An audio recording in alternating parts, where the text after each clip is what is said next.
ஆந்திர நாட்டில் ஒரு அரசர் இருந்தார். அந்த அரசர்கிட்ட ஒரு அமைச்சர் இருந்தார். அந்த அமைச்சர் பேர் ராயண பாஸ்கர். அவர் ஒரு பெரிய அறிவாளி. அது மட்டும் இல்லை, மிகச்சிறந்த கொடையாளி. யார் எது கேட்டாலும் இல்லைன்னு சொல்ல மாட்டாராம். அதன் காரணமாகவே அவர்கிட்ட இருந்த செல்வம் நாளுக்கு நாள் குறைஞ்சிக்கிட்டே வந்துட்டு தான். கடைசியில் குடும்பத்துக்குன்னு எதுவும் வைக்காமலே அவர் போய் சேர்ந்துட்டார். மகனும் இறந்துட்டார். அந்த குடும்பத்தில் மிஞ்சி இருந்தது அவருடைய மருமகள், ஒரு பேரன், அவ்வளவுதான். இருந்த ஒரே சொத்து பழுதடைஞ்ச ஒரு வீடு. அந்த அம்மா மற்ற வீடுகளில் வேலை செஞ்சு தன்னுடைய பிள்ளைய படிக்க வச்சுக்கிட்டு வராங்க. அந்த புள்ள ஒரு பெரிய வள்ளலுடைய பேரனுங்கிறது அந்த பள்ளி வாத்தியார்களுக்கும் தெரியும். அதனால் அவங்களும் இவங்ககிட்ட கொஞ்சம் அன்பாகவும் அக்கறையாகவும் பழகி பாடம் சொல்லி கொடுத்துக்கிட்டு இருக்கிறாங்க. ஒரு நாள் ஒரு புகழ்பெற்ற கவிஞர் ஒருத்தர் அந்த பள்ளிக்கூடத்துக்கு வந்திருக்கிறார். ஆசிரியர்கள்கிட்ட பேசிக்கிட்டு இருந்தப்போ ஒரு செய்தியை சொன்னாராம். ராயண பாஸ்கருங்கிற வள்ளல் எனக்கு நிறைய உதவிகள் செஞ்சிருக்கார், என்னை பாராட்டி பரிசுகள்லாம் கொடுத்துருக்கிறார். அந்த வள்ளல் வாழ்ந்த கிராமத்தை பார்க்கணுங்கிறதுக்காக தான் இப்போ இங்கே வந்திருக்கிறேன் அப்படின்னாராம். ஆசிரியர் உடனே இந்த பையனை கூப்பிட்டு, இதை பாருங்கள், இவன் யார் தெரியுமா? நீங்கள் குறிப்பிடுகிற அந்த வள்ளலின் பேரன் அப்படின்னு அறிமுகப்படுத்தினாராம். கவிஞரின் கண்களில் ஆனந்த கண்ணீர். அந்த பரவச நிலையிலேயே அந்த வள்ளலை பற்றி கவி பாட ஆரம்பிச்சிட்டாராம். இந்த சின்ன பையன் அதை கேட்டிருக்கிறான். உடனே என்ன பண்ணான் தெரியுமோ? தன் கையில் அணிஞ்சிருந்த ஒரு பொன் வளையலை கழட்டி அந்த கவிஞருக்கு பரிசாக கொடுத்துட்டானான். எல்லாருக்கும் ஆச்சரியம். தாத்தா இருக்கும் நிலையில் கொடுத்தார், பேரன் இல்லாத நிலையிலையும் கொடுக்குறான். பையனை எல்லாரும் பாராட்டினாங்களாம்.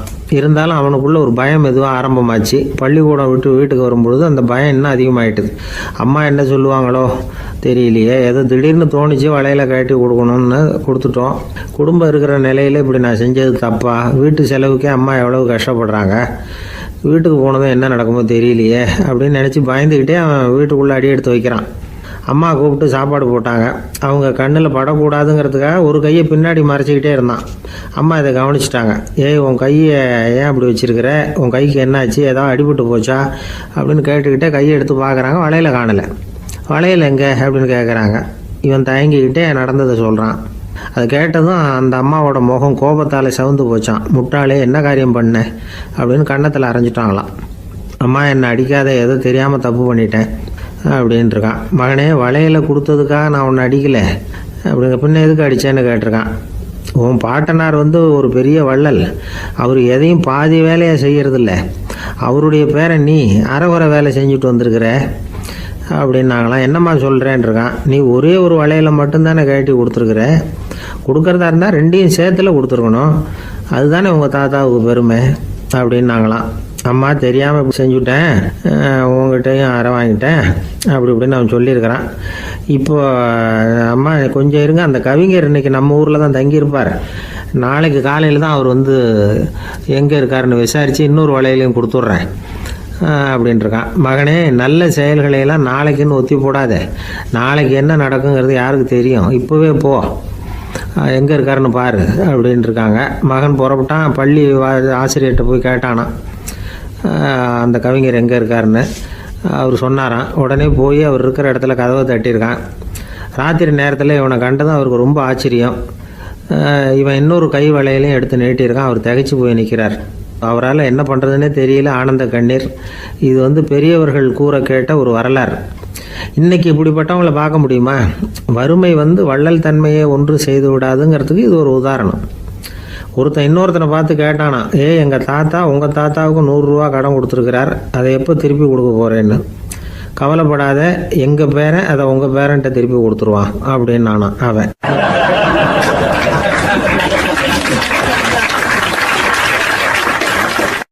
எனக்கு வாழ்க்கையே வெறுத்து போச்சு சார் அப்படின்னு சொல்லிட்டு ஒருத்தர் வந்தார். கொஞ்ச நேரம் பேசினதுக்கப்புறம் அவர் அப்படி சொல்லியிருந்தா அதில் ஒரு அர்த்தம் இருந்திருக்கும். வர்றதுக்கு முன்னாடியே வாழ்க்கை வெறுத்து போச்சுன்னு சொல்லிட்டு வர்றார். என்ன சார் விஷயம்னு விசாரித்தோம்.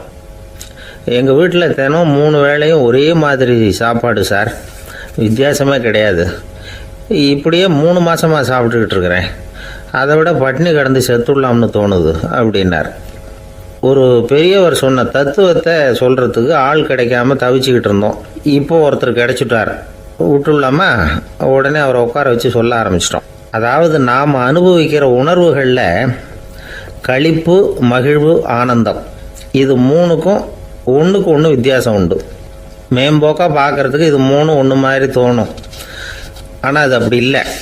களிப்புங்கிறது உடம்பை பொறுத்தது, மகிழ்வுங்கிறது மனசை பொறுத்தது, ஆனந்தம்ங்கிறது ஆன்மாவை பொறுத்தது. இப்படி இந்த 3 வகையான அந்த சுவைப்புகளின் தன்மையும் வேற வேற. இப்போ முதல்ல களிப்புங்கிறத எடுத்துக்குவோம். நம்ம புலன்களுக்கு களிப்பை தரக்கூடிய பொருள்களுக்கு சில விசேஷ குணம் உண்டு. அது எப்படின்னா, சீக்கிரமே சலிப்பை உண்டு பண்ணும். ஒருத்தர் அந்த பொருளை எடுத்துக்கிட்டால் அது இன்னொருத்தருக்கு குறைஞ்சிரும். உணவு, உடை இதெல்லாம் களிப்பை தரக்கூடிய பொருள்கள். இப்போ உதாரணத்துக்கு, ஒரு சாப்பாட்டு மேசையில் ஒரு பாத்திரத்தில் 10 இட்லி இருக்குது. அதில் ஒரு 2 இட்லியை நம்ம தட்டில் எடுத்து வச்சு சாப்பிட்றோம். நாம் சாப்பிட்ட அந்த இட்லி நிச்சயமாக எதிரில் உட்காந்துருக்கிறவருக்கு இல்லை, அவருக்கு உபயோகப்படாது.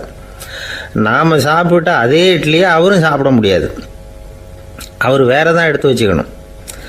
அது மாதிரி நாம் ஒரு சட்டையை எடுத்து போட்டுக்கிறோம், அதே சட்டையை அதே நேரத்தில் இன்னொருத்தர் போட்டுக்க முடியாது. புலன்களுக்கு களிப்பை தரக்கூடிய இது மாதிரி பொருள்கள்லாம் முதல் தடவை நமக்கு கொடுக்குற களிப்பை 2வது தடவையும் கொடுக்காது, 3வது தடவை இன்னும் குறையும், கடைசியில் வெறுப்பாக மாறிடும். ஒவ்வொன்றா இட்லியை தொடர்ந்து சாப்பிட்றோம்னு வச்சுக்கோங்க, முதல் இட்லி தரக்கூடிய சுவையை 30வது இட்லி தராது. முதல் தடவை புது சட்டையை போட்டுக்கிறப்போ நமக்கு இருக்கிற களிப்பு அதே சட்டையை 100வது தடவையாக போட்டுக்கிறோம்னு வைங்க, அப்போ இருக்குமா? இருக்காது. இதுதான் களிப்பு. அதாவது சீக்கிரமே சலிப்பை தரக்கூடியது. ஒருத்தர் எடுத்துக்கிட்டால் இன்னொருத்தருக்கு குறைஞ்சி போகக்கூடியது. ஆனால் மகிழ்ச்சிங்கிறது அப்படி இல்லை. ஒருத்தர் அனுபவிக்கிறதுனால இன்னொருத்தருக்கு குறைஞ்சி போகாது.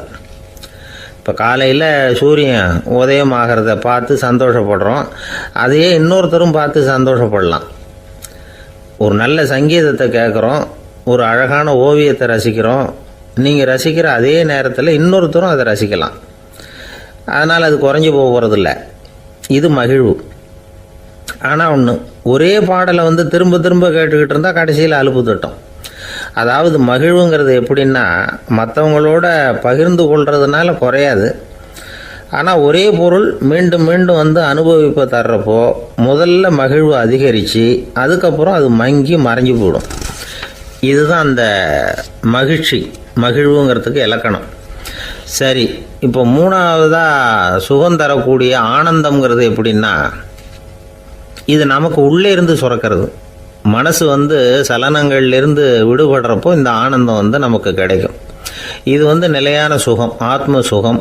களிப்பிலிருந்து மகிழ்வுக்கும், மகிழ்விலிருந்து ஆனந்தத்துக்கும் செல்றது தான் மனிதன் நடத்த வேண்டிய முக்கியமான பயணம். இவ்வளவு விஷயத்தையும் கேட்டுட்டு இந்த காலத்து பையன் ஒருத்தன் வந்தான். சார், இப்போ நீங்கள் ஒரு சாப்பாட்டு மேசையில் ஒரு 10 இட்லி வைக்கிறீங்க, என்ன உட்கார வைங்க, எதிரில் இன்னொருத்தனை உட்கார வைங்க, நான் களிப்பு மகிழ்வுலாம் தாண்டி நேரடியாக ஆனந்தத்துக்கு பயணம் பண்ணி காட்டுறேன் அப்படின்னா. ஒன்றும் புரியல அவன் சொன்னது. அது எப்படி, என்ன பண்ணுவ நீ அப்படின்னு சொல்லி கேட்டோம் ஆச்சரியமாக. 2 இட்லி சாப்பிட்டா தானே சார் களிப்பு, நான் 10 இட்லியும் மொத்தமாக சாப்பிட்ருவேன், அடுத்தவனுக்கு எதுவும் கிடைக்காது, அவனுக்கு கிடைக்காதபடி நாமே சாப்பிட்றோம்ல, அதுதானே நமக்கு ஆனந்தம் அப்படின்னு அதுக்கு ஒரு விளக்கம் சொல்கிறான்.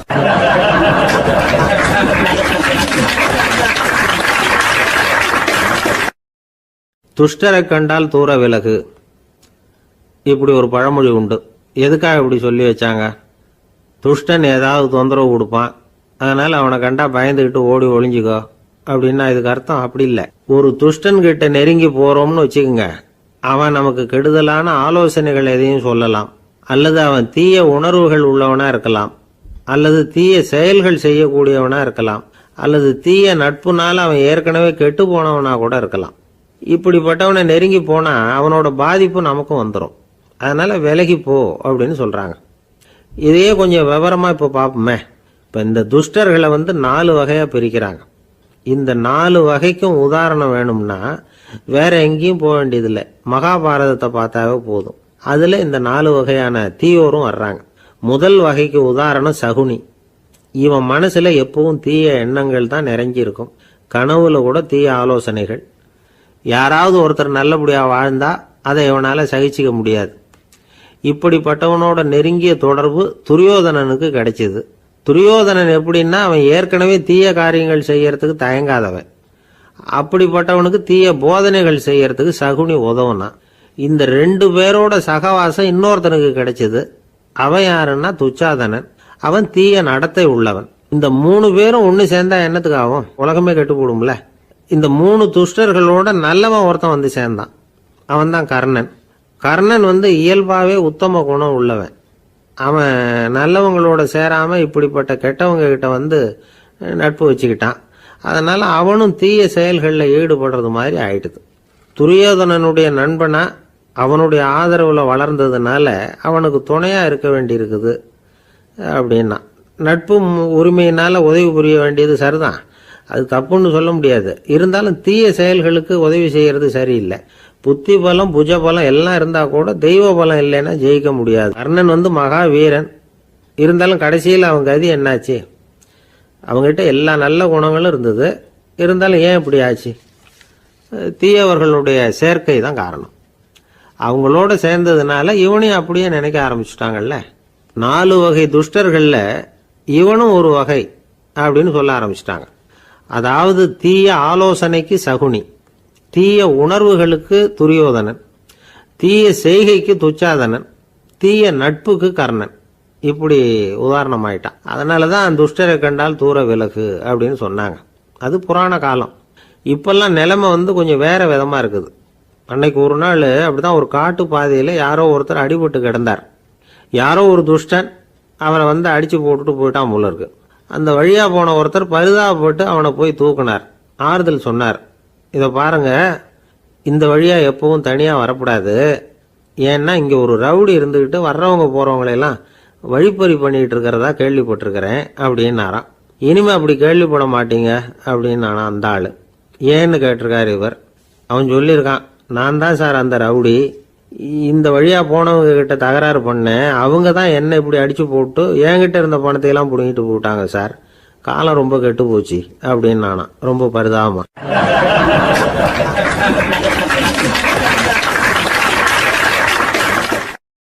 இன்றைக்கு பல பேர் உயில் எழுதி வைக்கிறாங்கல்ல. இந்த உயில்னா என்ன?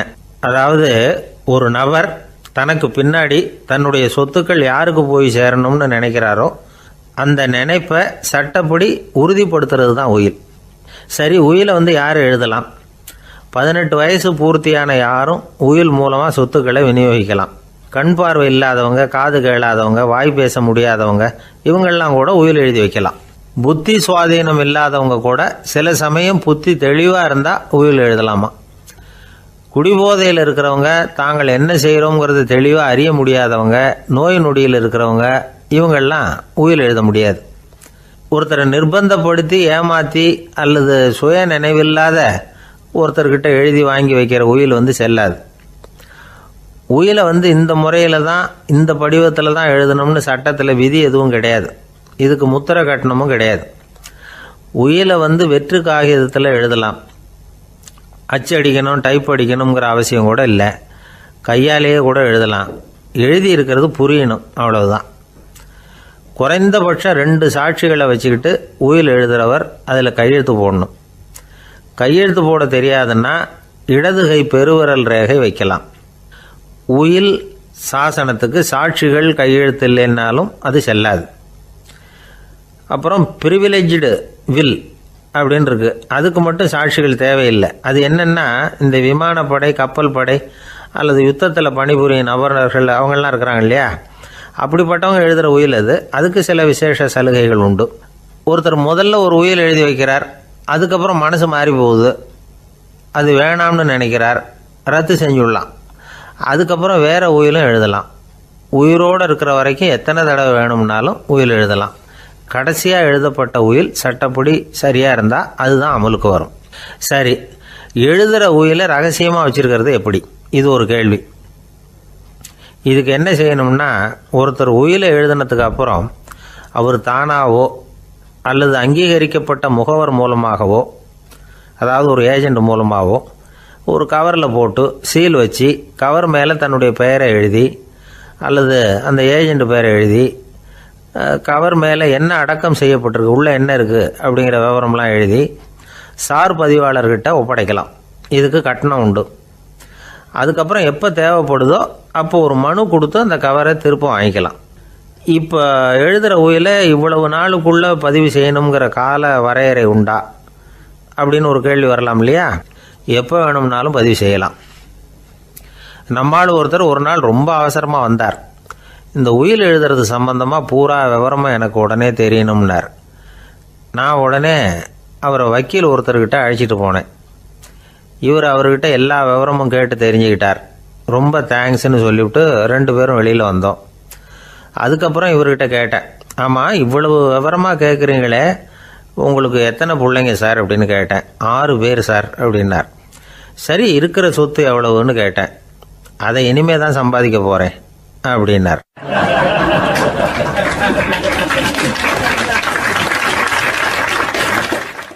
ஒரு ஊரில் ஒரு மன்னர் இருந்தார். அழகான அரண்மனையில் அவர் இருந்தார். அந்த அரண்மனையை விட அழகாக ஒரு மாளிகையை அந்த ஊர்லேயே வேற ஒருத்தன் கட்டியிருந்தான்.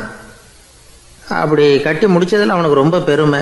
எத்தனையோ செல்வந்தர்கள்லாம் வந்து பார்த்துட்டு, இந்த மாளிகையை விலைக்கு கொடுத்துட்றியா, எவ்வளவு விலை சொன்னாலும் சரி நாங்கள் வாங்கிக்கிறதுக்கு தயாராக இருக்கோம் அப்படின்னு சொல்லி கேட்டு பார்த்துட்டாங்க. நான் இதை விற்கிறதுக்கு தயாராக இல்லை அப்படின்னு சொல்லிவிட்டான். அவ்வளவு சிறப்பாக கலை அம்சத்தோடு அதை கட்டி முடிச்சிருக்கிறான். அதுவே ஒரு பெரிய அரண்மனை மாதிரி இருந்ததுன்னா பார்த்துங்களேன். சுற்றிலும் அழகான பூந்தோட்டம். ஒரு நாள் அவன் எங்கேயோ வெளியூர் போயிட்டு திரும்பி வந்துக்கிட்டு இருக்கிறான். அப்போது அந்த மாளிகை தீப்பெட்டி எரிஞ்சிக்கிட்டு இருக்கு. பதறி போட்டான். விலைக்கு கேட்டவங்க யாராவது இதை செஞ்சுருக்கணும், இல்லைன்னா மன்னரே செய்த சதியே என்னவோ, இப்படிலாம் அவனுக்கு சந்தேகம். ஒரு மூலையில் உட்காந்து அழ ஆரம்பிச்சிட்டான். அந்த சமயத்தில் அவனுடைய மகன் அங்கே ஓடி வந்தான். அப்பா அழாதீங்க, இதை நான் நேற்று ராத்திரியே நம்ம ஊர் மன்னருக்கு விற்றுட்டேன். இதை கட்டி முடிக்க நமக்கு எவ்வளவு செலவாச்சோ அதை போல் 3 மடங்கு விலைக்கு விற்றுட்டேன், கவலைப்படாதீங்க. இதை விட அழகான மாளிகையை நாம் புதுசாக கட்டிக்கலாம்னா. இதை கேட்டதும் அழுதுகிட்டு இருந்தவன் அழுகையை நிறுத்தினான், சிரிக்க ஆரம்பிச்சிட்டான். இதே இடத்த நான் வந்து மன்னர்கிட்ட இருந்து விலைக்கு வாங்குவேன், இதை விட அழகான மாளிகையை கட்டுவேன் அப்படின்னு சுற்றி நின்று எல்லார்கிட்டையும் சொல்லிக்கிட்டு இருந்தான்.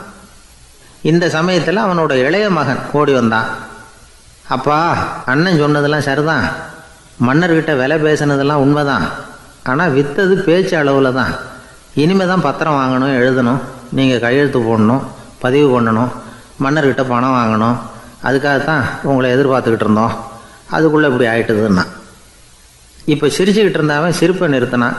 மறுபடியும் குழந்த மாதிரி அழ ஆரம்பிச்சிட்டான். இது ஒரு சம்பவம். இதிலிருந்து என்ன தெரியுது? அந்த அழகான மாளிகை தன்னுடையது அப்படின்னு நினைக்கும் பொழுது அவனுக்கு அழுகை வந்தது. அது தன்னுடையது இல்லை அப்படின்னு நினைக்கிற போது சிரிப்பு வந்தது. மறுபடியும் அது தன்னுடையது தான் அப்படிங்கிற உணர்வு வரும்பொழுது அழுகை. எது எதிலிருந்து நீ நீங்கி இருக்கிறாயோ அது அதிலிருந்து உனக்கு துன்பம் இல்லை அப்படிங்கிறார் திருவள்ளுவர். இந்த உடம்பு என்னுடையதில்லை அப்படிங்கிற உணர்வு வந்துட்டா அது ஒரு பெரிய நிலை. அந்த நிலை வரணும். எல்லாத்தையும் பயன்படுத்திக்கலாம், ஆனால் பற்றில் விழுந்துடக்கூடாது. உலகத்தில் இருங்கள், ஆனால் உலகத்தவராக இருக்காதீர்கள். உலகிற்குள் இருங்கள், உலகம் உங்களுக்குள் வந்துவிட அனுமதிக்காதீர்கள். விலகி இருங்கள், விழித்திருங்கள், மௌனமாய் பார்த்திருங்கள் அப்படிங்கிறது சான்றோர் கருத்து. செய்ய வேண்டிய கடமையிலிருந்து விலகி இருக்கிறவர்கள் நம்மக்கிட்ட நிறைய பேர் உண்டு. அப்படிப்பட்ட ஒருத்தர் டாக்டர்கிட்ட போனார். டாக்டர், நான் ஒரு கவர்மெண்ட் ஆஃபீஸில் வேலை பார்க்குறேன், எனக்கு ஒரே அசதியாக இருக்குது, என்னை சோதிச்சு பாருங்கள், ஆலோசனை சொல்லுங்கள் ஏதாவதுன்னார். டாக்டர் அவரை பரிசோதனை பண்ணி பார்த்துட்டு சொன்னார், இதை பாரு, உனக்கு இப்போ தேவைப்படுறது முழு ஓய்வு. நீ எவ்வளவு சீக்கிரமாக ஆஃபீஸுக்கு போறியோ அவ்வளவுக்கு உனக்கு நல்லது அப்படின்னாராம்.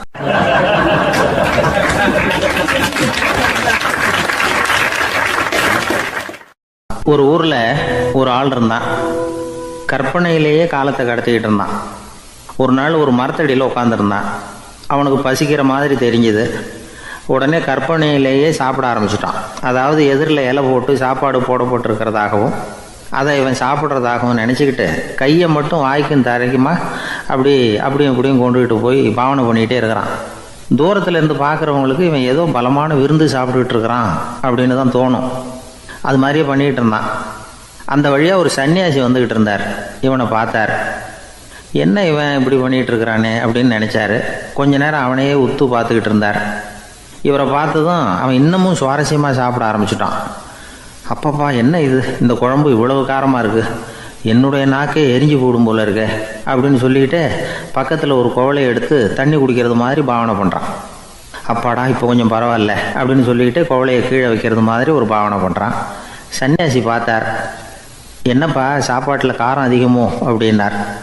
ஆமாம் சுவாமி, ஞாபகம் மறதியில் கொஞ்சம் மிளகாய் அதிகமாக சேர்த்துக்கிட்டேன் அப்படின்னா. சரி சாப்பிடு அப்படின்னு சொல்லிட்டார். அவன் சாப்பிட்டு முடிக்கிற வரைக்கும் பொறுமையாக உட்காந்துருந்தார். அவன் அப்பாடா அப்படின்னு சொல்லிட்டு மறுபடியும் தண்ணியை எடுத்து குடித்தான். எல்லாம் கற்பனையிலேயே. அதுக்கப்புறம் சன்னியாசி பேச ஆரம்பித்தார். இதை பாருப்பா, உன்னுடைய கற்பனையை நான் மெச்சுறேன். இருந்தாலும் உன் சாப்பாட்டில் ஒரு இனிப்பையும் வச்சுருக்கலாமே, ஏன் மிளகாயை அளவுக்கு அதிகமாக போட்டுவிட்டு அவஸ்தைப்படுறேன் அப்படின்னார். அவன் யோசிக்க ஆரம்பித்தான். அதுக்கப்புறம் இவர் சொன்னார், இதை பாருப்பா, இனிமேல் உன்னுடைய கற்பனையும் உயர்ந்ததாக இருக்கட்டும் அப்படின்னு உபதேசம் பண்ணிவிட்டு போனார். எப்பவும் உயர்வை பற்றியே சிந்திக்கணும். உயர்வு கிடைக்கலன்னா கூட அப்படி சிந்திக்கிறத நிறுத்தப்படாது அப்படிங்கிறார் திருவள்ளுவர். உள்ளுவது எல்லாம் உயர் உள்ளல், மற்ற அது தள்ளினும் தள்ளாமை நேர்த்து. ஊக்கம் இல்லாமல் உலகத்தில் வாழ்ந்து பிரயோஜனம் இல்லை. அதனால் உயர்வாகவே சிந்திக்கணும். அது நம்மளை ஊக்கப்படுத்தும். இது பெரியோர் வாக்கு. இந்த உலகத்தில் கற்பனையிலேயே வாழ்கிற சில கஞ்சர்களும் உண்டு. அதாவது 2 கஞ்சர்கள், 2 பேரும் பக்கத்து ஊரில் இருந்தாங்க. பொங்கல் சமயம் ஒரு கஞ்சன் தன்னுடைய மகனை கூப்பிட்டான். இதை பாருப்பா, பக்கத்து ஊரில் என்னுடைய நண்பன் ஒருத்தன் இருக்கிறான். அவனுக்கு பொங்கல் பரிசு ஏதாவது கொடுக்கணும்.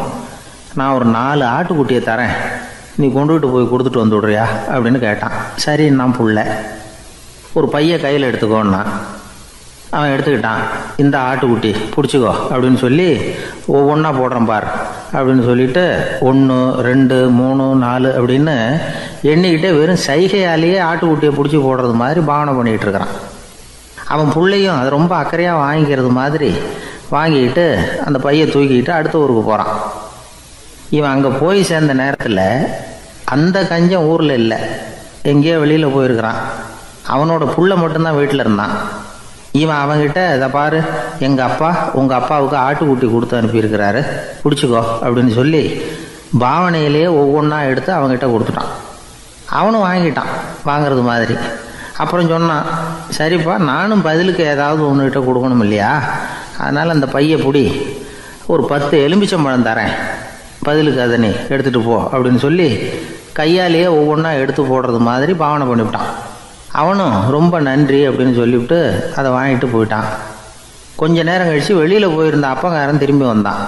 உள்ள சொன்னான், அப்பா, உன்னோட நண்பர் அவருடைய மகன் மூலமாக உனக்கு 6 ஆட்டுக்குட்டி கொடுத்து அனுப்பியிருந்தார். நானும் பதிலுக்கு ஒரு 10 எலுமிச்சம்பழம் கொடுத்து அனுப்பியிருக்கிறேன் அப்படின்னா. எப்படிடா கொடுத்தேன்னு கேட்டார் அப்பா. இப்படி தான் கொடுத்தேன்னு சொல்லி சைகையிலேயே காட்டினான். இதை பார்த்ததும் அப்பங்காரனுக்கு பயங்கரமாக கோபம் வந்துட்டுது. பலார்னு அரைஞ்சுட்டான் பையனை. ஏன்ப்பா அரைஞ்ச? 10 எலுமிச்சம்பழம் கொடுத்துட்டேனே அப்படிங்கிறதுக்காகவா அப்படின்னு கேட்டான். அது கூட பரவாயில்ல, நீ காட்டுற சைகையை பார்த்தா ஆரஞ்சு பழம் சைஸுக்கு இருக்குதே, அவ்வளவு பெருசாக ஏன் கொடுத்த? அதுதான் எனக்கு கோபம் அப்படி.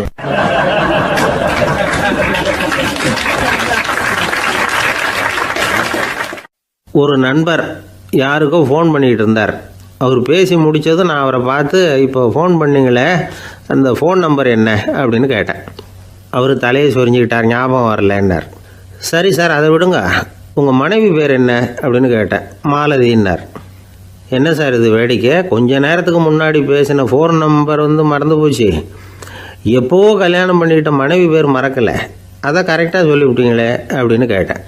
அவர் என்ன ஒரு மாதிரியாக பார்த்தார். அவர் அப்படி என்னை பார்த்ததில் ஒன்றும் தப்பு இல்லை. ஏன்னா நாம் எல்லாருமே அப்படி தானே, ஒரு குறிப்பிட்ட காரியத்துக்காக தொலைபேசியில் ஒருத்தட்ட பேசுகிறோம். அதுக்கப்புறம் அந்த எண் நமக்கு அனாவசியம், அதனால் மறந்துடுறோம். இதுக்கு பேர் தான் தற்காலிக ஞாபகம். ஆனால் மனைவி பேரை மறந்துட முடியுமா? முடியாது. அது அவசியமான ஒன்று. அடிக்கடி அந்த பேரை உபயோகப்படுத்துகிறோம். அதனாலேயும் அது முக்கியங்கிறதுனாலேயும் அதை மறக்கறதில்ல. இதுக்கு பேர் நிரந்தர ஞாபகம். சரி, இந்த தற்காலிக ஞாபகம், நிரந்தர ஞாபகம், இது 2 ஞாபக அளவுகளையும் கட்டுப்படுத்துறது எது அப்படின்னா மூளைக்குள்ளே நடக்கிற மின்சார நடவடிக்கைகள் தான். தற்காலிக ஞாபகம் ஒரு மின்னல் மாதிரி தோன்றி மறையுது. நிரந்தர ஞாபகம் ஒரு படிவம் போல் மூளையில் படிஞ்சுடுது. ஒரு சம்பவத்தின் பல பிரதிகள் மூளையில் பல்வேறு பகுதிகளிலேயும் படிகிறதுனால ஒன்று மறைஞ்சாலும் மறந்தாலும் இன்னொன்று மறையறதில்லை. இப்படிப்பட்ட நிலைமையில தான் இந்த தொண்டையில் இருக்கு, வாயில் வரமாட்டேங்குது சார் அப்படிமா. ஒருத்தருக்கு எந்த துறையில் ஆர்வமும் ஈடுபாடும் அதிகமோ அது சம்பந்தமான ஞாபக சக்தி அதிகமாக இருக்கும். தொழிலை விரும்புகிற ஒரு டெலிஃபோன் ஆப்ரேட்டருக்கு எண்கள்லாம் நல்ல ஞாபகம் இருக்கும். அது மாதிரி கவிஞர்களுக்கு வார்த்தைகள் நல்ல ஞாபகத்தில் இருக்கும். இது ஒரு பக்கம் இருந்தாலும் ஒரு மூளை எண்களை விட எழுத்துக்களை விட படங்களை ரொம்ப சுலபமாக ஞாபகத்தில் வச்சுக்குது. புரிஞ்சுக்கிற தன்மை, அனுபவம், புத்தி கூர்மை இது கூடி குறையிறத பொறுத்து ஞாபக சக்தியும் ஏறும் இறங்கும். இப்போ உதாரணத்துக்கு ஒரு பையனுக்கு படித்தது எதுவும் ஞாபகத்தில் இல்லைன்னா அவன் அதை சரியாக புரிஞ்சுக்கலைன்னு அர்த்தம். இந்த மறதிங்கிறது எந்த சமயத்தில் ஒரு பிரச்சனை ஆகுது தெரியுமா? உங்களுக்கு வேண்டியப்பட்ட ஒருத்தரை ஞாயிற்றுக்கிழமை சாயந்தரம் சரியாக 5 மணிக்கு கடற்கரைக்கு வர சொல்லிவிட்டு அந்த நேரத்தை மறந்துவிட்டா அது பரவாயில்ல, வர சொன்னதையே மறந்துவிட்டா தான் நிலைமை மோசம்னு அர்த்தம். இப்படி இருந்தால் இது சிகிச்சை எடுத்துக்க வேண்டிய நிலைமைங்கிறத புரிஞ்சுக்கணும். ஆமாம், இதுக்கும் மருந்து இருக்குது. ஆனால் மூளை குறிப்பிட்ட அளவுக்கும் கீழே இயங்குறப்போவோ இன்னொன்று சொல்லுவாங்க, இந்த நியூரோ டிரான்ஸ்மிட்டர் அப்படின்னு சொல்லுவாங்க. அப்படிங்கிற மூளை ரசாயனம் ரொம்பவும் குறைஞ்சி போகிறப்போ மட்டும்தான் உபயோகப்படும். டாக்டர் என்ன சொல்கிறாங்க தெரியுமா? மூளையை பொறுத்த வரைக்கும் அதில் ஞாபக சக்தி அதிகமாக உள்ள மூளை, மறதி உள்ள மூளை அப்படின்னு ஒன்றும் கிடையாது அப்படிங்கிறாங்க. நினைவு வச்சுக்கிறதுக்கு பயிற்சி அளிக்கப்பட்ட மூளை, பயிற்சியற்ற மூளை அப்படின்னு வேணும்னா சொல்லலாம் அப்படின்னு சொல்கிறாங்க. அதனால் நம்ம ஞாபக சக்திங்கிறது நம்மக்கிட்ட இருக்கிற பயிற்சி, முயற்சி இதை பொறுத்து தான் அமையும். ஒருத்தர் ஒரு பென்சிலை எங்கேயோ வச்சுக்கிட்டு தேடிக்கிட்டு இருந்தார். அப்புறம் என்னமோ தீவிரமாக யோசனை பண்ணி அதை ஞாபகப்படுத்தி பார்த்துக்கிட்டு இருந்தாராம். எதிரில் உட்காந்துருந்தவர் சொன்னார், பென்சிலை தானே தேடிக்கிட்டு இருக்கீங்க, அது உங்கள் வலது காதில் இருக்குது சார் அப்படின்னாராம் அவர். இதுக்கு அவர் சொல்லியிருக்காரு, பென்சிலை வலது காதில் தான் வச்சுருக்கேங்கிறது எனக்கு நல்லா ஞாபகம் இருக்குது, ஆனால் எது வலது காதுங்கிறது தான் மறந்து போச்சு அப்படின்னாராம். அவர் அதை தான் யோசிச்சுட்டு இருந்திருக்கிறார்.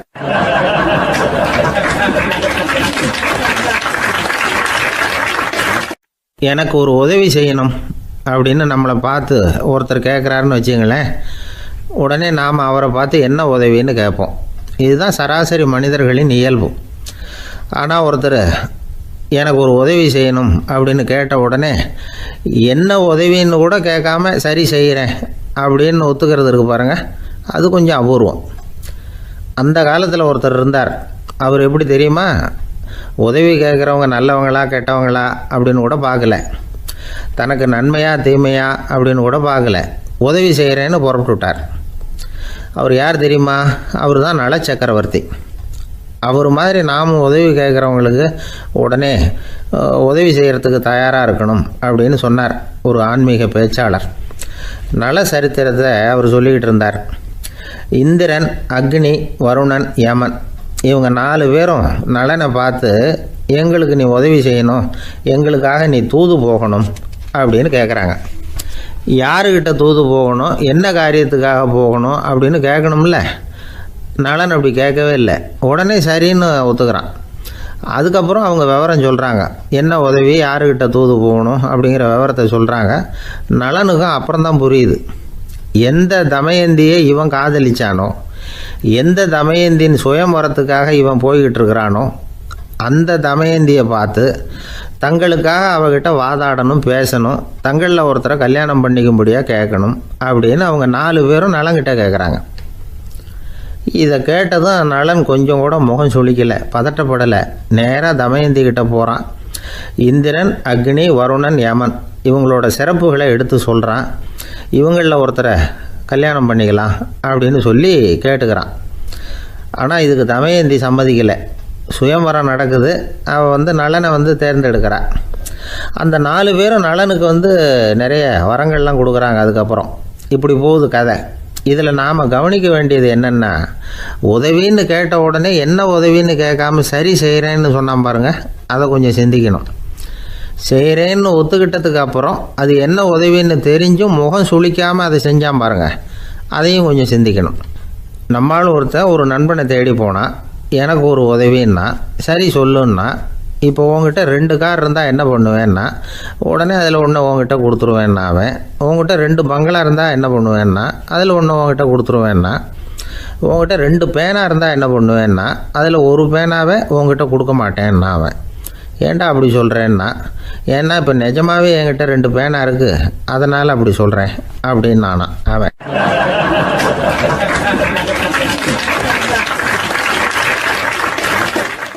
காலை நேரம் கடற்கரை ஓரம் காலை வீசிக்கிட்டு கையை வீசிக்கிட்டு ஏதோ சண்டைக்கு போகிற சிப்பாய் மாதிரி எல்லாரும் நடந்து போயிட்டுருக்கிறாங்க. நடைப்பயிற்சி. அதில் நமக்கு தெரிஞ்ச ஒருத்தர் எதிரில் வந்தார் ரொம்ப வேகமாக. என்ன சார் வாக்கிங்க அப்படின்னு கேட்டோம். அவரால் ஆமாம்னு பதில் சொல்ல முடியல. அவ்வளவு கஷ்டம். மூச்சு விடுறதுக்கே வாயை திறந்து மூடிகிட்டு இருக்கிறார். எங்கே பேசுறது? கொஞ்சம் நின்று நிதானித்து மூச்சு விட்டுட்டு அதுக்கப்புறம் சொன்னார் ஆமாம் அப்படின்னு. என்ன சார் இவ்வளவு வேகம்னோம்? உங்கள் பேச்சை கேட்டுவிட்டு தான் சார் நடக்க ஆரம்பித்தோம். நீங்கள் தான் அடிக்கடி சொல்லிகிட்டு இருந்தீங்க நடக்கிறது நல்லதுன்னு. அன்னையிலேருந்து ஆரம்பிச்சுட்டேன். ஆனால் ரொம்ப கஷ்டமாக இருக்குது சார். இப்போ பாருங்கள், உங்கள்கிட்ட சுலபமாக பேசக்கூட முடியல, மூச்சு வாங்குது, உடம்பு கூட வலிக்கிறது மாதிரி இருக்குது அப்படின்னு அவர் பாட்டுக்கு பேச ஆரம்பிச்சிட்டார். உங்களை யார் சார் இவ்வளவு வேகமாக நடக்க சொன்னது? வேகத்தை குறைங்க, மெதுவாக நடங்க அப்படின்னோம். நீங்கள் நடக்கிறதுனால என்னென்ன சௌகரியம்னு அன்னைக்கு சொன்னீங்களே தவிர சௌகரியமாக நடக்கிறது எப்படின்னு சொல்லலையே அப்படின்னார் அவர். இன்னமும் லேசாக மூச்சு வாங்கிக்கிட்டே சொன்னால் கூட இவர் சொல்கிறதுலேயே ஒரு நியாயம் இருக்குது. அதனால் இந்த நடைப்பயிற்சி பண்ணுறவங்க கவனிக்க வேண்டிய சில முக்கியமான குறிப்புகள் இருக்குது. அது என்னென்னங்கிறத அவங்க தெரிஞ்சுக்கணும். அது தெரிஞ்சு வச்சுக்கிறது நல்லது. இதெல்லாம் மருத்துவ நிபுணர்கள் சொல்கிற குறிப்புகள். அவங்க என்ன சொல்கிறாங்க தெரியுமா? உங்கள் வயசு 40க்கு மேலேயா? உங்கள் எடை இருக்க வேண்டியதை விட 10 கிலோ அதிகமாக இருக்குதா? நீங்கள் புகை பிடிக்கிறவரா? இதய நோய், இரத்த நாள நோய், உயர் இரத்த அழுத்தம் இப்படி ஏதாவது உங்களுக்கு உண்டா? அப்படின்னா நீங்கள் உங்கள் இஷ்டத்துக்கு வரிஞ்சு கட்டிக்கிட்டு நடைப்பயிற்சி பண்ண ஆரம்பிச்சிடாதீங்க. முதல்ல ஒரு மருத்துவ பரிசோதனை பண்ணிக்கோங்க, அதுதான் நல்லது அப்படின்னு அவங்க சொல்கிறாங்க. நடக்கிறப்போ, உடற்பயிற்சி செய்கிறப்போ மார்பு பகுதியில் அல்லது வேறு எங்கேயாவது தொடர்ந்து வலி இருந்ததுன்னா பயிற்சியை நிறுத்தி விட்டு டாக்டரை போய் பார்க்கணும். நடைப்பயிற்சி பண்ணுறப்போ உங்கள் சக்திக்கு தகுந்த மாதிரி மெதுவாக அதிக கஷ்டம் இல்லாமல் முன்னேறலாம். அங்கே என்ன போட்டியாக வைக்கிறாங்க? முந்திக்கிட்டு போய் என்ன பண்ண போகிறோம்? பரிசாக வாங்க போகிறோம். அதனால் நிதானம் அவசியம் அப்படிங்கிறது அவங்க ஆலோசனை. தொந்தரவு கொடுக்காத ஷூ, ட்ரெஸ்ஸு இதுகளை உபயோகப்படுத்துங்க. பாதத்தில் ஆடு தசை இருக்குல்ல, அங்கே ஏதாவது பிரச்சனை இருந்ததுன்னா டாக்டரை பாருங்கள். அந்த பாதத்தில் வலி வரும் அந்த இடத்துல. வெயில் காலமாக இருந்தால் தலைக்கு தொப்பி வச்சுக்கோங்க. பனியில் நடந்தாலும் அப்படி தான். தலையை பத்திரமா பார்த்துக்குங்க. நம்மக்கிட்ட ஏதோ கொஞ்சம் உருப்படியாக தெரியறது அது தானே. உடற்பயிற்சிக்கு முன்னாடி பின்னாடி பயிற்சி செய்கிறப்போ நிறைய தண்ணி குடிக்கலாமா. முதல் 1 மாதத்துக்கு கொஞ்சம் தளர்த்தியாக சாவகாசமாக நடக்கலாம். மணிக்கு 3 அல்லது 4 கிலோமீட்டர் வேகம்னு வச்சுங்களேன். அதுக்கப்புறம் வேகத்தை அதிகப்படுத்தலாம். மணிக்கு 6 அல்லது 8 கிலோமீட்டர் அளவுக்கு நடக்கலாம். நல்லா கையை வீசிக்கிட்டு நடக்கணும். மூச்சு விடுற எண்ணிக்கை அதிகரிக்கணும். இது மாதிரி ஒரு 30 நிமிஷம் நடக்கலாம். தனியாக நடந்து போகிறதுக்கு உங்களுக்கு என்னமோ மாதிரி இருக்குதா? கூட யாரையாவது சேர்த்துக்குங்க. ஒரு குரூப்பாக சேர்ந்து போகலாம். நடக்கிறதுங்கிறத ஒரு சந்தோஷமான சமாச்சாரமாக ஆக்கிக்கணும். தினம் இப்படி நடக்க வேண்டி இருக்குதே அப்படின்னு புலம்பிக்கிட்டே போகக்கூடாது. சில பேர் நடக்கிறப்போ கடந்த காலத்தை அசை போட்டுக்கிட்டே போவாங்க. சில பேர் வருங்காலத்தை அசை போட்டுக்கிட்டே போவாங்க. சில பேர் முக்கியமான திட்டம்லாம் இப்படி நடக்கிறப்போ தான் தீர்மானம் பண்ணுவாங்க. நடக்கிறதுனால மன இறுக்கம் குறையுது, பரபரப்பு குறையுது, மன ஆற்றல் பெருகுது, தன்னம்பிக்கை வளருது, முதுமை தள்ளி போகுது, செயல்திறன் அதிகரிக்குது. இதை தவிர உடம்புக்கும் பல விதமான சௌகரியங்கள் ஏற்படுது. அதனால் இது வரைக்கும் நடக்க ஆரம்பிக்காதவங்க இனிமேல் இந்த குறிப்புகளை கவனத்தில் வச்சுக்கிட்டு நடக்க ஆரம்பிச்சுடலாம். சார்லஸ் லேம்ப் அப்படின்னு ஆங்கில இலக்கிய மேதை ஒருத்தர். அவர் ஒரு தரம் உடம்பு சரியில்லைன்னு டாக்டர்கிட்ட போனாராம்.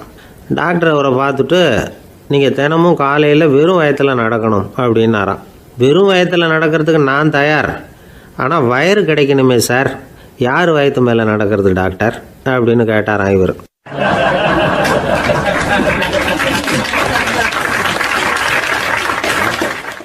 ஒரு ஊரில் ஒரு மன்னன் இருந்தான், கொடுங்கோல் மன்னன். நிறைய தொந்தரவு பண்ணிக்கிட்டு இருந்தான். அவன் ஒரு தடவை என்ன பண்ணான் தெரியுமா? ஒரு தப்பும் பண்ணாத ஒரு இளைஞனை பிடிச்சி ஜெயிலில் அடைச்சுட்டான். அந்த பையனோட சொந்தக்காரங்கள்லாம் ராஜா கிட்ட போனாங்க. அவன் ஒரு தவறும் பண்ணலை, அவனை விடுதலை பண்ணுங்க அப்படின்னு கெஞ்சி கேட்டுக்கிட்டாங்க. மன்னன் யோசனை பண்ணான். அந்த இளைஞனை கூப்பிட்டுக்கிட்டு வர சொன்னான். அவனை கொண்டாந்து ராஜா முன்னாடி நிறுத்தினாங்க. இதை பாருப்பா, உன்னை நான் விடுதலை பண்ணுவேன், ஆனால் ஒரு கண்டிஷன். அந்த நிபந்தனையை நீ நிறைவேற்றினா உனக்கு விடுதலை அப்படின்னா மன்னன். சரின்னு ஒத்துக்கிட்டான் பையன். மன்னன் கண்டிஷன் என்னங்கிறத சொன்னான். உங்ககிட்ட ஒரு செம்மறி ஆட்டை கொடுக்க போகிறேன். 1 மாதத்துக்கு அதுக்கு தேவையான தீனியையும் கொடுக்க போகிறேன். 1 மாதம் கழித்து அந்த ஆட்டை வந்து எடை போட்டு பார்ப்பேன். அந்த ஆட்டின் எடை கொஞ்சம் கூட கூடி இருக்கக்கூடாது. எடை கூடி இருந்தால் உனக்கு விடுதலை கிடையாது. என்ன சொல்கிற அப்படின்னா. பையனுக்கு ஒன்றும் புரியல, பயமாக போயிட்டுது. குழம்பிக்கிட்டே நின்றுக்கிட்டு இருக்கிறான். சரி, ஒரு நாள் டைம் தரேன், நல்லா யோசனை பண்ணி பார்த்துட்டு நாளைக்கு உன் முடிவை சொல்லு அப்படின்னா மன்னன். பையன் கவலையோடு வெளியில் வந்தான். அங்கே ஒரு பெரியவர் நின்றுக்கிட்டு இருந்தார். அவர்கிட்ட விஷயத்தை சொன்னான். அந்த பெரியவர் இந்த பையனுக்கு காதோட காதாக ஒரு வழியை சொல்லி கொடுத்தார். அதை கேட்டதும் பையன் மறுபடியும் மன்னன் முன்னாடி வந்து நின்னா, உங்கள் நிபந்தனையை ஏற்றுக்கிறேன்னு சொன்னான். மன்னன் வந்து ஒரு ஆட்டுக்குட்டியையும் அதுக்கு 1 மாதத்துக்கு தேவைப்படுற தீவனத்தையும் கொடுக்கும்படியாக உத்தரவு போட்டான். கொடுத்தாங்க, ஓடிட்டு போயிட்டான். 1 மாதம் தினமும் தவறாமல் அந்த தீவனத்தை ஆட்டுக்குட்டிக்கு போட்டுக்கிட்டு இருக்கிறான். 1 மாதம் கழித்து அந்த ஆட்டை வந்து அரண்மனைக்கு ஓட்டிகிட்டு போனான்.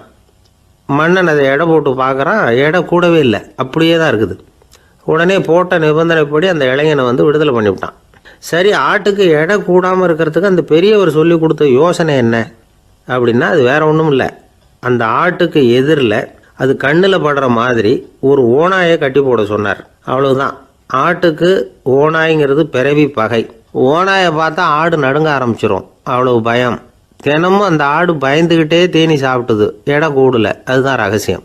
இது வந்து சின்ன பிள்ளைங்களுக்கான ஒரு கதை. இதிலேருந்து தெரிஞ்சிக்க வேண்டிய உண்மை என்னென்னா, நாமெல்லாம் சாப்பிட்றப்ப மனசும் உடம்பும் அமைதியாக இருக்கணும். அப்போ தான் அது உடம்புல ஒட்டும். அவசரத்துலேயும் பயத்துலையும் சாப்பிட்டா அது சரியாக ஜீரணமாகாது. இன்னொரு ராஜா இருந்தார். அவரும் ஒரு இளைஞனை ஜெயிலில் அடைச்சி விட்டார். விடுதலை பண்ணணும்னா ஒரு கண்டிஷன்னார். என்னன்னு கேட்டான். ஒரு ஆட்டுக்குட்டியை அவன் முன்னாடி கொண்டாந்து நிறுத்துவேன், நீ அதுக்கிட்ட ஒரு கேள்வி கேட்கணும், அதுக்கு சரியான பதிலை சொல்லணும். அப்படி செஞ்சுட்டா உனக்கு விடுதலைன்னார். இளைஞன் யோசனை பண்ணி பார்த்தான். சரின்னு ஒத்துக்கிட்டான். அது பிரகாரமே ஆட்டுக்குட்டியை பதில் சொல்ல வச்சுட்டான். என்ன நடந்தது தெரியுமா? ஆட்டுக்குட்டியை கொண்டாந்து நிறுத்தினாங்க. இவன் மெதுவாக அதுக்கிட்ட போனான். அது காதுகிட்ட போய் ஏப்ரலுக்கு அடுத்த மாதம் என்ன மாதம்னு கேட்டான். அது உடனே மேன்னு கத்திச்சு. இவன் விடுதலை ஆயிட்டான்.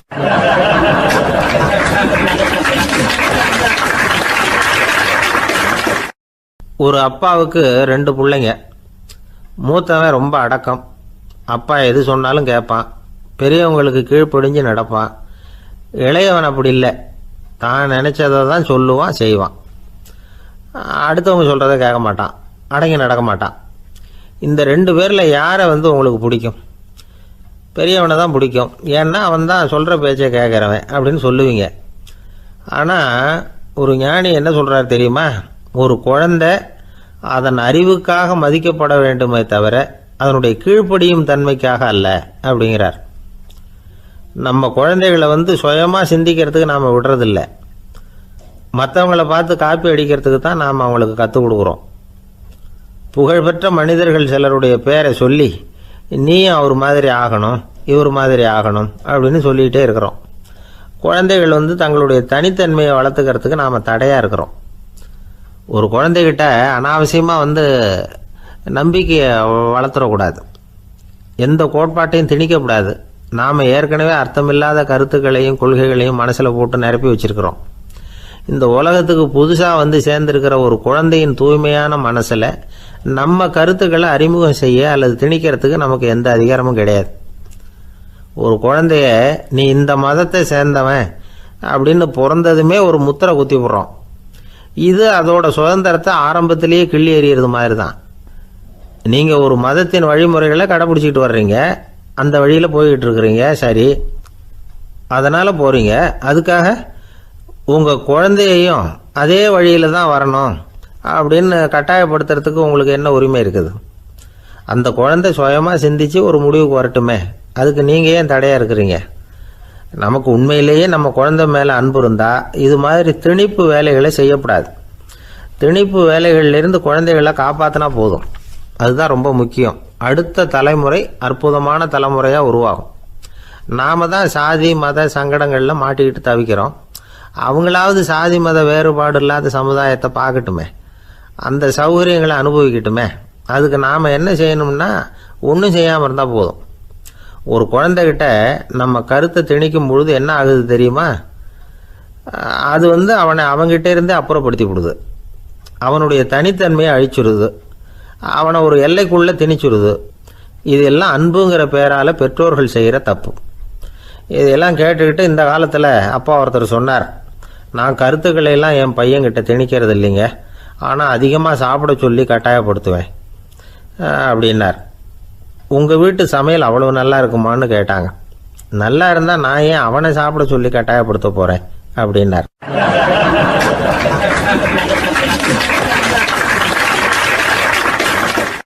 உங்கள் பையன் எப்படி சார் இருக்கான் அப்படின்னு விசாரித்தார் ஒருத்தர். அவன் என்ன சார், எதை சொன்னாலும் காதில் வாங்க மாட்டேங்கிறான், அவன் பாட்டுக்கு போகிறான் வர்றான் அப்படின்னு சொல்லி அழுத்துக்கிட்டார் அப்பா.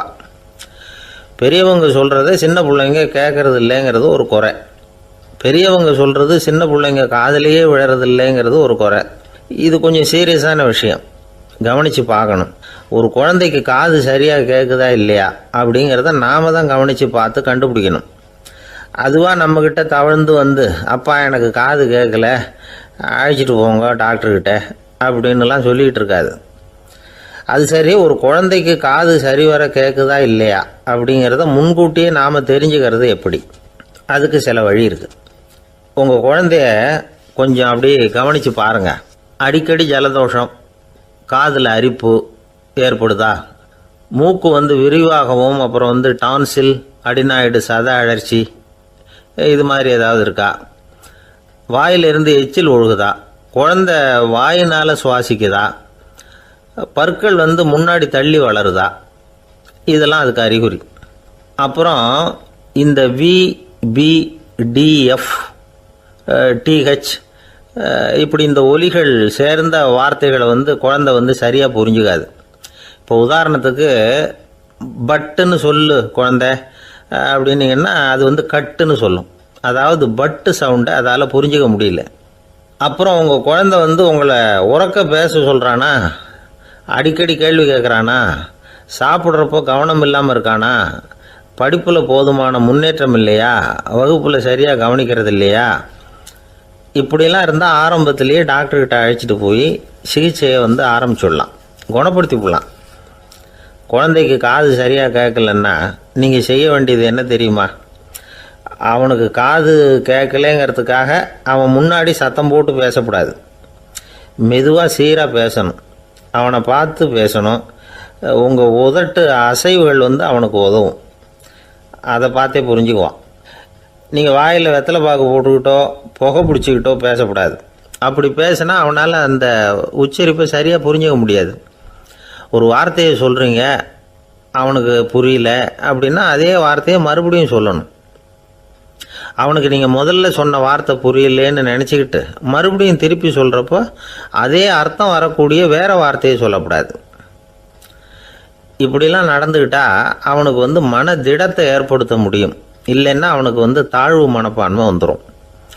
குழந்தைக்கு காது கோளாறுன்னா ஆரம்பத்திலேயே டாக்டர்கிட்ட அழைச்சிட்டு போனால் போதும், குணப்படுத்தி விடலாம். அப்புறம் பார்த்துக்கலாமே அப்படின்னு அலட்சியமாக இருந்துட்டால் தான் கஷ்டம். சில பேர் கோபத்தில் சின்ன பிள்ளைங்க காதை பிடிச்சி திருகிறது உண்டு. இது ரொம்ப தப்பு. காது கையோடு வந்துட்டால் என்ன பண்ணுறது?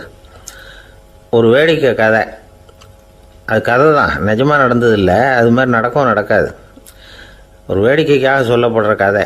அதாவது ஒரு வீட்டில் அப்பா அம்மாவை பார்த்து சொல்லிகிட்டு இருக்கார், இதை பாரு, நாளைக்கு காலையில் என்னை சீக்கிரம் எழுப்பி விட்ரு, நான் செங்கல்பட்டு வரைக்கும் போயிட்டு வர வேண்டியிருக்கு அப்படின்னாராம்.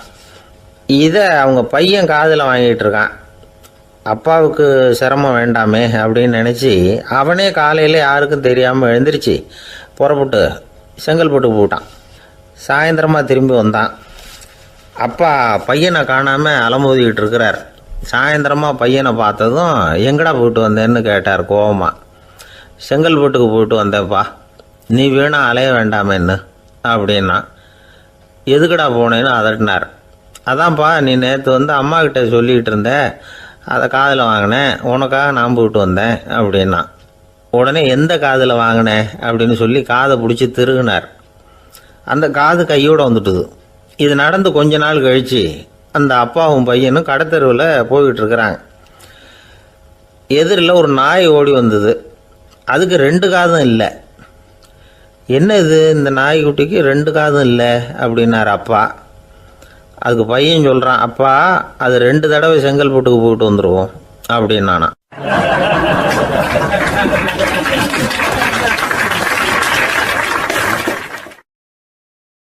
பிரிட்டிஷ் ஆட்சி நடந்துக்கிட்டு இருந்த காலம் 1920களின் கடைசி. அப்போ நடந்த ஒரு உண்மை நிகழ்ச்சி இது. ஒரு கல்யாண மாப்பிள்ளை ரயிலில் வந்து இறங்க போகிறார்.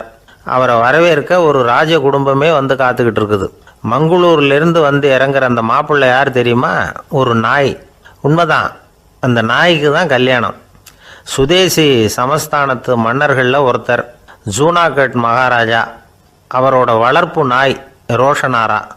அதுக்கு கல்யாணம் பண்ணி வைக்கணும்னு ஆசைப்பட்டார். மாப்பிள்ளை தேடினார்.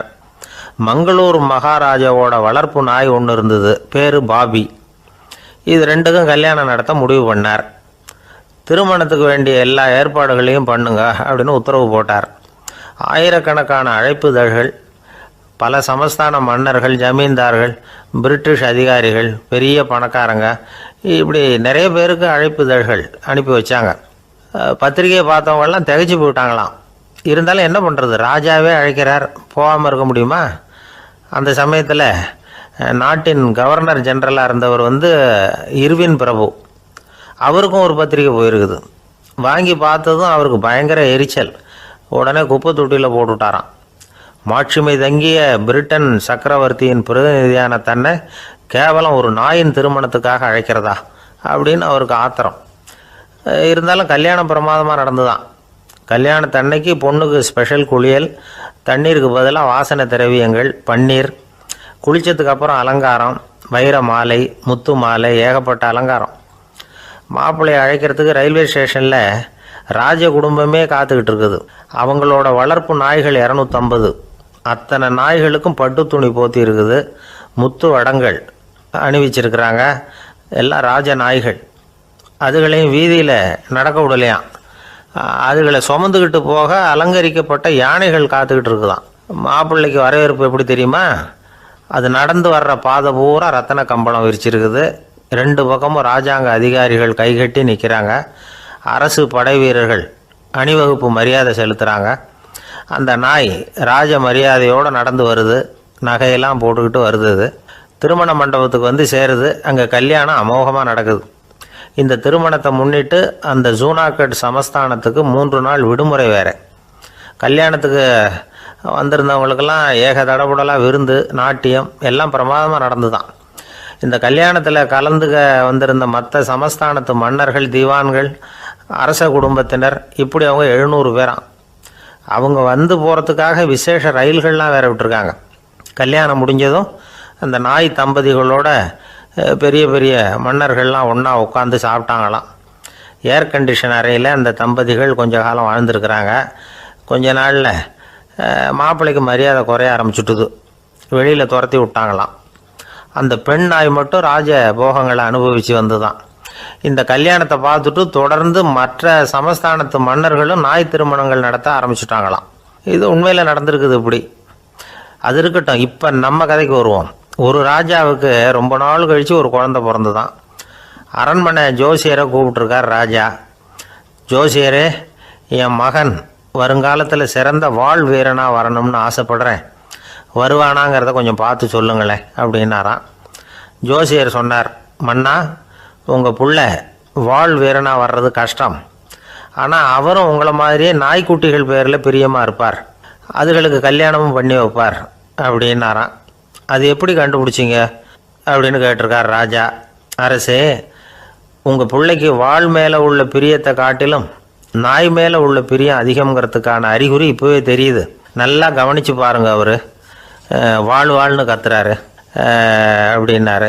கவனித்து பார்த்துட்டு அப்படி எனக்கு காதில் விழலையே அப்படின்னாராம் மன்னர். அதனால தான் சொன்னேன், அவர் கத்துறது வாழ்னு கத்தலை, வள்ளுன்னு கத்திக்கிட்டு இருக்கார்.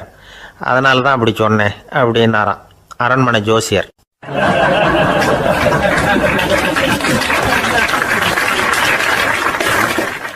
ஒரு பெரிய காடு. அந்த காட்டுக்கு மத்தியில் ஒரு ஆசிரமம். அங்கே ஒரு முனிவர் இருந்தார்.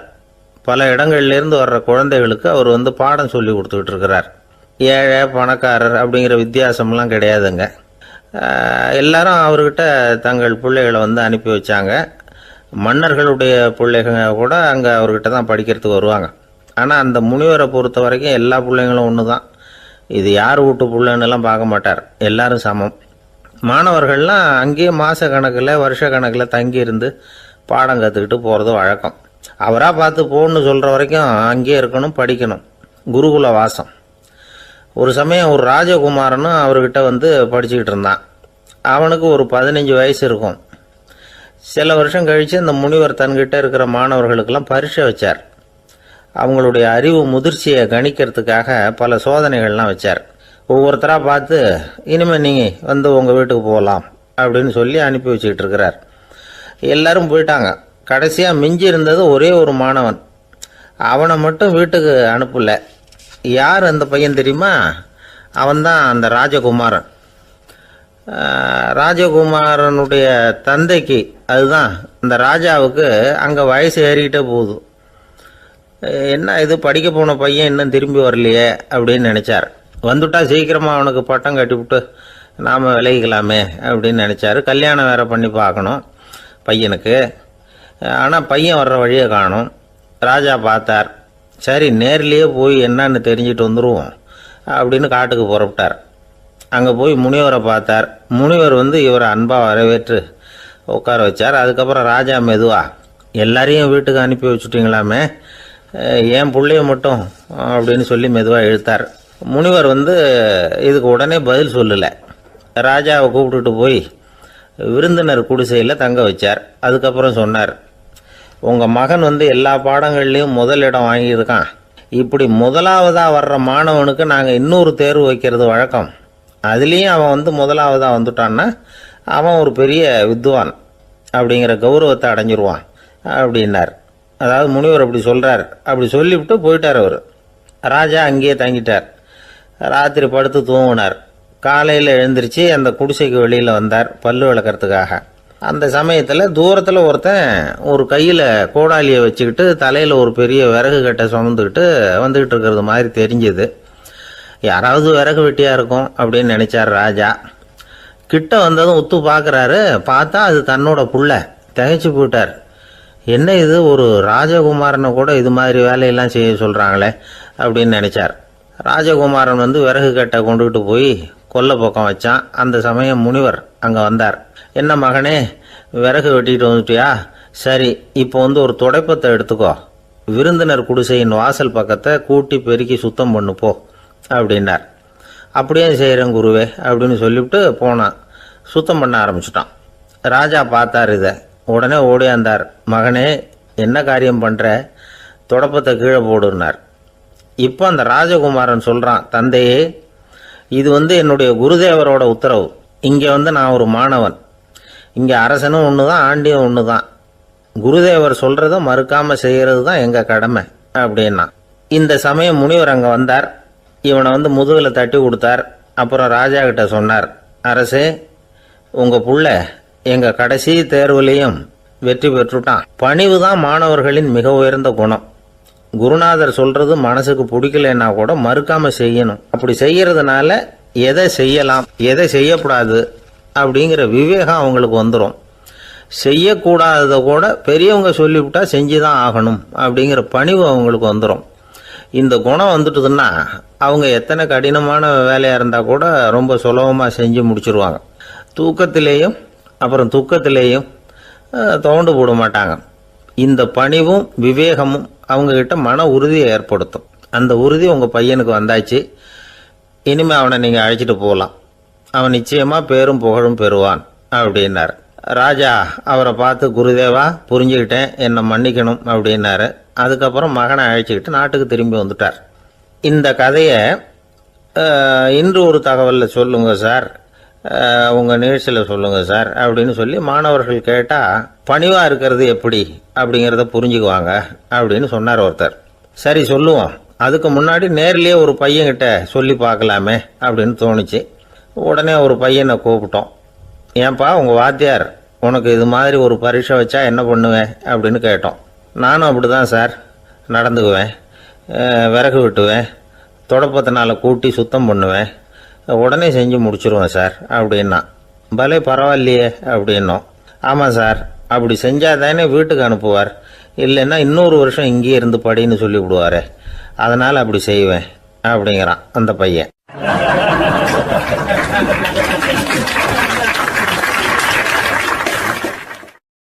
ஒரு ஊர், அந்த ஊருக்கு பேர் கொடையாளிப்பட்டி. அந்த பேருக்கு தகுந்த மாதிரி தான் அந்த ஊர் மக்களும். யார் வந்து என்ன கேட்டாலும் இல்லைன்னு சொல்லாமல் கொடுப்பாங்க. கொடையாளிகள் நிறைந்த ஊர். இனாமா மட்டும் இல்லை, கடனாகவும் பணம் கொடுப்பாங்க. யாருக்காவது அவசரமாக பணம் தேவைப்பட்டதுன்னு வச்சுக்கோங்க, அந்த ஊருக்கு போய் வாங்கிக்கலாம். பத்திரம் தேவையில்லை, சாட்சி தேவையில்லை, ஜாமீன் தேவையில்லை, எந்த உத்தரவாதமும் கேட்காம பணம் கொடுத்துருவாங்க. நம்மளால் ஒருத்தனுக்கு பணம் தேவைப்பட்டது.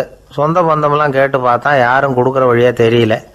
எல்லாரும் அவங்கவுங்க சௌரியத்தை பார்க்குறவங்க, அடுத்தவங்க சௌரியத்தை பற்றி கவலைப்படாதவங்க. இவன் எல்லாரையும் கேட்டு பார்த்துட்டு சோர்ந்து போய் உக்காந்துட்டான். அந்த நேரம் தான் கொடையாளிப்பட்டியை பற்றி கேள்விப்பட்டான். அப்படி ஒரு ஊர் இருக்கிறது தெரிஞ்சதும் அந்த ஊருக்கு வழி கேட்டுக்கிட்டு ஒரு நாள் புறப்பட்டு போனான். வயல்காட்டு வழியாக போக வேண்டியிருந்தது. மெதுவாக நடந்து ஊர் எல்லைக்கு வந்துட்டான். 2 பக்கமும் விவசாய வேலைகள் மும்முரமாக நடந்துக்கிட்டு இருக்குது. ஏர் உழுதுகிட்டு இருக்கிறாங்க. அப்போ அங்கே ஒரு ஆளை பாம்பு கடிச்சுட்டுது.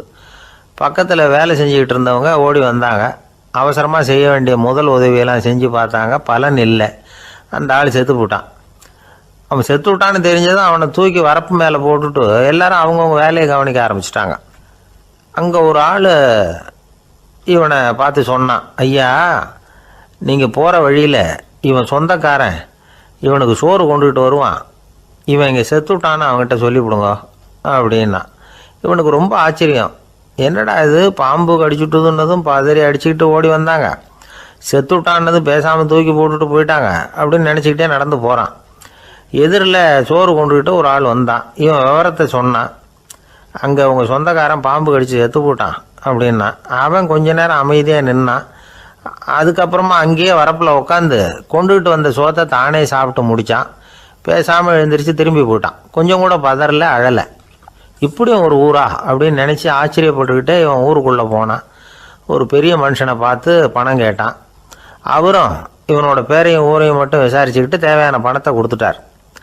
பணத்தை வாங்கிட்ட பிறகு தன்னுடைய மனசை அரிச்சுக்கிட்டு இருந்த அந்த விஷயத்தை பற்றி கேட்டான். ஐயா, வழியில் ஒருத்தன் செத்துட்டான், அவனை அப்படியே தூக்கி வரப்பில் போட்டுட்டு எல்லாரும் வயல்வெளி வேலைகளை பார்த்துக்கிட்டு இருக்கிறாங்களே அப்படின்னா. இதுக்கு அந்த பெரியவர் சொன்னார், ஆமாம், அப்படி தான் செய்வோம். வேலை முடிஞ்சு வீட்டுக்கு திரும்புகிறப்போ அவனை தூக்கிட்டு வந்து அடக்கம் பண்ணிடுவோம் அப்படின்னார். ரொம்ப ஆச்சரியமாக இருக்கே அப்படின்னா. ஏன் உங்கள் ஊரில் யாராவது செத்துட்டா என்ன பண்ணுவீங்க அப்படின்னு கேட்டார். என்ன இப்படி கேட்குறீங்க, எங்கள் ஊரில் எல்லாம் பணத்தை தூக்க விட மாட்டாங்க, ஒப்பாரி வைப்பாங்க, கட்டி புரண்டு அழுது புலம்பி தீர்த்துருவாங்க அப்படின்னா. இவன் பெரியவர் பார்த்தார். அவங்ககிட்ட கொடுத்த பணத்தை லபக்குன்னு பறிச்சுக்கிட்டார். திருப்பி வாங்கிட்டார். இவன் பதறி போய் நிற்கிறான். அவர் சொன்னார், பணத்தையே விட மாட்டேன்னு கட்டுப்பிடிச்சி அழுதா நான் கொடுத்த பணத்தை மட்டும் எப்படி திருப்பி கொடுக்க போகிறேன், போயிட்டு வா அப்படின்னு விரட்டி விட்டாரான். இந்த கதையை நண்பர் ஒருத்தர் சொன்னார். கதை வேடிக்கையாக தெரிஞ்சால் கூட இதில் கருத்து உண்டு. பணம் பிணம் இது ரெண்டையுமே விடுறதுக்கு அவ்வளவு சுலபமாக மனம் வர்றதில்லை. இந்த 2 விஷயங்கள்லேயும் அறிவார்ந்த செயல்பாடு தேவை. ஒரு பேருந்து மரத்தில் மோதி விட்டுது. எல்லாரும் அடிபட்டு முனைகிட்டு கிடக்கிறாங்க. டிரைவர், கண்டக்டர் இவங்களுக்கும் அடி. அவங்களும் ஒரு பக்கம் கிடக்கிறாங்க. ஒரு மூலையில் கிடக்கிற ஒருத்தன் மெதுவாக முக்கி முனகி கண்டக்டர்னு சத்தம் போடுறான். கண்டக்டர் மெதுவாக நகர்ந்து